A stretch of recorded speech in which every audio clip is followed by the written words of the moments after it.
The newsday continues here on One News Now. I'm Riza Diaz. Thousands of Caraga residents flocked to evacuation centers ahead of Tropical Storm Auring's landfall. Let's get the latest on that. We have Gem Avancenia reporting to us live from Surigao City. Gem, how are the residents preparing for Auring? Riza, the number of evacuees here in Caraga region continue to increase as floodwaters are rising in some areas in Tandag City and Lianga, Surigao del Sur. Rescue teams in Lianga assisted the residents of Barangay Payasan as the LGU implemented forced evacuation. One of the responders, Neil Ray Patayon, said some of the residents still refuse to leave their homes despite the situation. Here in Surigao City, a total of 336 families are temporarily sheltered into evacuation centers as of 10 a.m. this morning. City officials already distributed relief assistance to the affected families. Caraga Civil Defense Director Liza Mazos said 2,797 families have already evacuated in the entire region. Most of them are from the coastal barangays and flood-prone areas. Meanwhile, several passengers and rolling cargos were stranded here in Lipata Port and in Baseport, Surigao City due to the suspension of trips of all sea vessels. According to Surigao City Information Office, almost 100 passengers were stranded and are staying in an evacuation center in Lipata, while stranded rolling cargos reached 300, including some trucks which are supposed to deliver hogs to Metro Manila. Riza, Surigao City is gearing up for possible heavy rains this afternoon until tomorrow morning as Tropical Storm Auring is expected to make landfall today or tomorrow morning. Riza? Jem would like to ask, are health protocols being implemented and observed in evacuation center?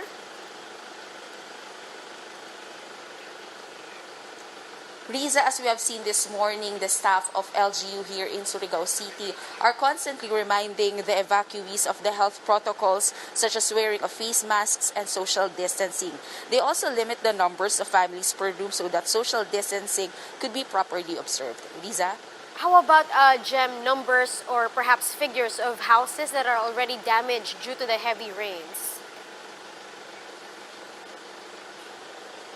Riza, as of this time, the authorities are still consolidating the data on how many houses were damaged due to heavy rains and on how many families were greatly affected because of this situation. Riza? Jem, lastly, you mentioned that Surigao City is expecting heavy rains tonight, but when are evacuees expected to return to their homes? Riza, there is still no exact date on when could the evacuees go back to their homes, especially now that the Tropical Storm Auring is expected to make landfall either tonight or tomorrow morning. Lisa? Thank you. Thank you for those information. Gem Avancenia joining us live from Surigao City. Meanwhile, the Lumad children who were supposedly rescued by authorities at the University of San Carlos are set to return with their parents to Davao del Norte.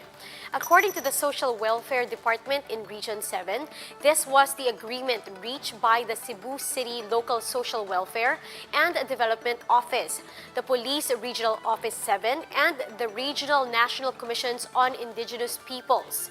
The 6 Lumad children without parents will be sheltered at Cebu's LSWD and DSWD's facility in Cebu City. The Commission on Human Rights Region 7 said that they will continue their probe even if the children will return to Mindanao. CHR 7 added that of the 19 minors, 13 were about to return to their hometown on Saturday evening, while 6 others will wait for their parents to pick them up in Cebu. Senator Risa Hontiveros urges the Agriculture Department to ramp up efforts to prevent the African swine fever. Hontiveros said that the government should channel its efforts to bring credibility to testing, reporting, and responding to local outbreaks. She also notes that the price control on pork products will not help and make it impossible for vendors to recover from the effects of COVID-19 and ASF. After months of spike in prices of pork due to supply shortage, President Duterte imposed a price ceiling for 60 days in NCR. Reopening of schools in low-risk areas may help with students' mental health. Senator Win Gatchalian says day-to-day interactions between students have a positive impact on their psyche. He adds that with limited face-to-face classes, teachers can sufficiently guide their students. He also pointed out that there are certain school programs for students' well-being that may only be given to them when face-to-face classes are available. Gatchalian stressed that students have a higher risk of contracting COVID from their community than school. Thus, it is possible to reopen schools in low-risk areas as long as proper health protocols are observed.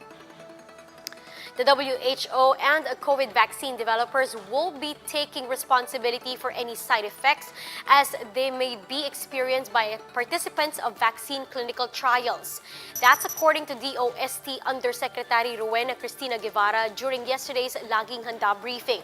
She adds that the WHO has an insurance for vaccine volunteers and trialists, and the government will not be responsible for compensating the vaccine's side effects. Guevarra also says that all side effects must be reported to the Food and Drug Administration.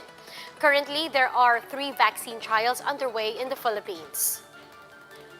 Meanwhile, Vice President Leni Robredo expressed her dismay over what she called lack of urgency in the country's vaccination rollout plan. Robredo called out the delay in the vaccine arrivals, which were initially scheduled to arrive mid-February, as announced by some government officials.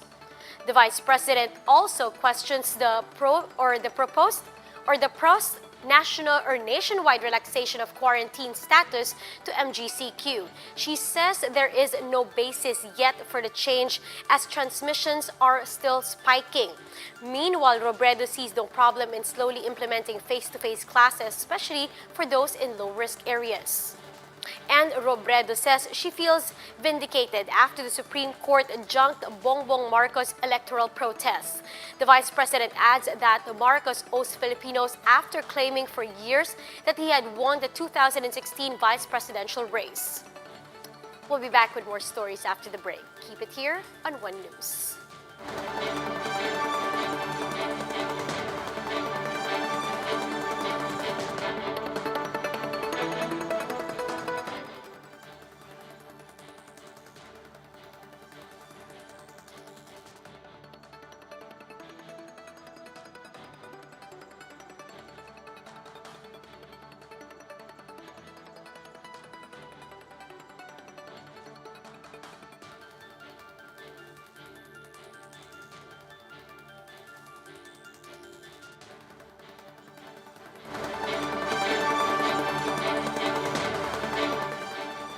You're still watching One News Now. I'm Riza Diaz. Russia has recorded the first human cases of the bird flu virus named AH5N8. According to consumer health watchdog head Anna Popova, 7 workers at a poultry plant in South Russia had been infected with the virus strain in an outbreak at a plant in December. She added that there is no sign of transmission between humans yet, and that they have notified the WHO of this occurrence. В Российской Федерации лабораторно подтвержден первый случай инфицирования человека вирусом гриппа А, гриппа птиц AH5N8. Учеными Центра «Вектор» выделен генетический материал данного гриппа птиц у 7 сотрудников птицефабрики на юге Российской Федерации. Political unrest is causing violent clashes between civilians and uniformed men all around the world. In Myanmar, at least 2 protesters have reportedly been killed and 22 others wounded at the height of a protest against the military coup. This is believed to be the worst single day of violence since the coup. Police responded to protesters who fired catapults with tear gas and gunfire. Witnesses say they have found rubber bullets and live ammunition on the ground. Now, over in Thailand, protesters gather outside Parliament in Bangkok after Prime Minister Prayut Chan-o-cha survived a parliamentary no-confidence motion following a 4-day censure debate yesterday. Over 1,000 protesters rallied outside Parliament gates calling for democracy and for the Prime Minister's resignation. หวังแต่ไม่ค่อยแปลกใจมากครับเพราะว่า มันเป็นระบบรัฐสภาเผด็จการแบบเป็นเสร็จอยู่แล้วอะครับ And in Barcelona, supporters of jailed Spanish rapper Pablo HASEL clashed with the police during the fifth night of protests. The protests turned violent as police used tear gas to disperse demonstrators and use force. HASEL was sentenced to a 9-month imprisonment over his tweets praising convicted terrorists and insulting royalty in his songs. Supporters of the anti-establishment artist took to the streets to demand HASEL's freedom. The 9-month sentence of HASEL has galvanized a debate over freedom of expression in Spain, prompting the government to announce it would make speech laws less restrictive.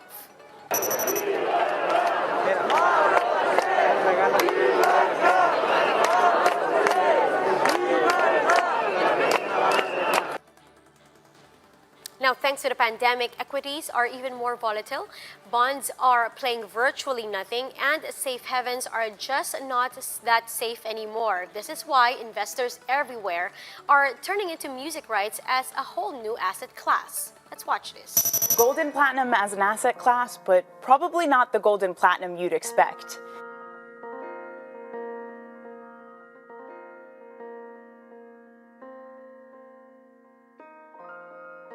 Taylor Swift, Bob Dylan, Shakira, they might be your favorite artists, but they're also a hot new asset class. Because bonds now pay basically nothing, investors are now turning to music rights as a way to get some income. It basically works like this. Shakira sells all 145 of her songs to an investment fund, so every time someone streams Hips Don't Lie or it plays in the background of a movie, that investor gets a payday. And that's exactly what happened earlier this year when London-based Hypnosis bought Shakira's songs and songs from Neil Young and Blondie. But why would an artist sell something that's so personal to them? I took this question to Vanya Schlogel, who's the ex-CIO of Jay-Z's company Roc Nation and now runs a private equity fund. It is a very personal decision. Obviously, artists, their craft is very personal to them. There is oftentimes a lot of personal narrative and story that goes into that. So there really is no one-size-fits-all approach. I think that for a lot of artists right now, it certainly makes financial sense because a lot of artists historically have made quite a decent income or a large portion of their income from live events.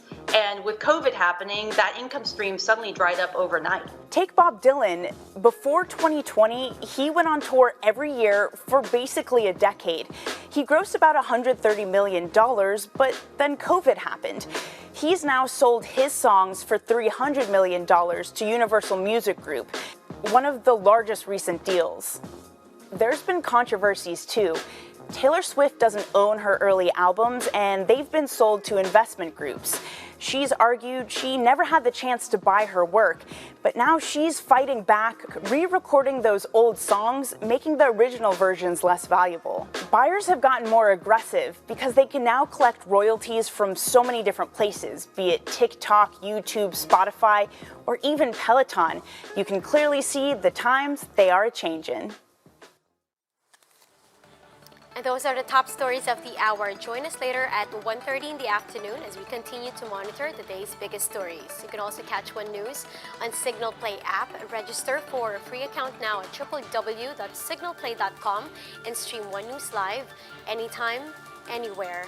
I'm Riza Diaz. We are One News.